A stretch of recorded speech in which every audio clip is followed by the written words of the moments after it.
McDonald's refused. McDonald's had already paid out over 700 claims for their scalding hot coffee in the past decade, but had made no changes to their coffee's temperature. But this wasn't common knowledge, and Liebeck retained the negative stigma in the court of public opinion until she died in 2004. Why do so few of us know the truth behind the hot coffee story? Why do most people assume Liebeck was at fault? Why do we give McDonald's the benefit of the doubt and blame the elderly victim? In a word, propaganda. Propaganda is used to promote a particular idea or point of view, usually one that benefits big business or furthers a political agenda. That's what happened in the case of the hot coffee. A few large corporations launched a public relations campaign that dominated public discourse. They set up front groups across the country, like Citizens Against Lawsuit Abuse, which had the appearance of citizens groups, but were funded by Philip Morris, R.J. Reynolds, and other manufacturers of hazardous products. The U.S. Chamber of Commerce, corporate America's largest lobbying group, took out radio ads asking, "Is it fair to get a couple $1 million from a restaurant just because you spilled hot coffee on yourself?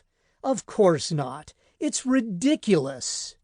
A victim like Liebeck could not afford to take out ads to counter the misinformation, unlike big business, whose propaganda campaigns convinced us that consumer lawsuits like this are frivolous, replete with greedy lawyers and opportunistic plaintiffs. Why did these corporations take advantage of the hot coffee hysteria? Their goal was tort reform. Tort law is a legal protection that compensates people injured by faulty products and services. Tort reform was an initiative to lower the payouts of big business in product injury lawsuits. And it worked. Lawmakers began enacting tort reform state by state. In Texas, then-Governor George W. Bush put a cap of $250,000 on all non-economic damages, as did many other states. Non-economic damages include compensation for non-monetary losses like pain and suffering. So, if you lost a limb on the job, that injury could potentially cost $5 to $10 million in damages over the course of your life. But the state could reduce the payout to $250,000. Taxpayers would pick up the rest of the tab through programs like Medicare and Medicaid. Because many of these legal settlements occur at the local level, localized front groups like the American Tort Reform Association, Citizens for a Stronger Ohio, or Citizens for a Safer Community began funneling money into local elections in order to purge states of judges who were pro-consumer in favor of judges who were pro-business. As a result, a judge later reduced Liebeck's punitive damages from $2.7 million to $480,000, or roughly 8 hours of revenue from McDonald's coffee sales. That's the power of good propaganda, convincing us to believe stuff that actually makes our lives worse.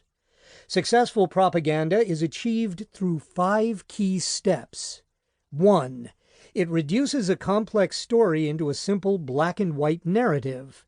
Someone is abusing the legal system. 2. That narrative relies on an implicit bias. Someone is always trying to scam a business for easy money, despite the fact that those types of lawsuits are usually thrown out. 3. That implicit bias evokes negative emotions.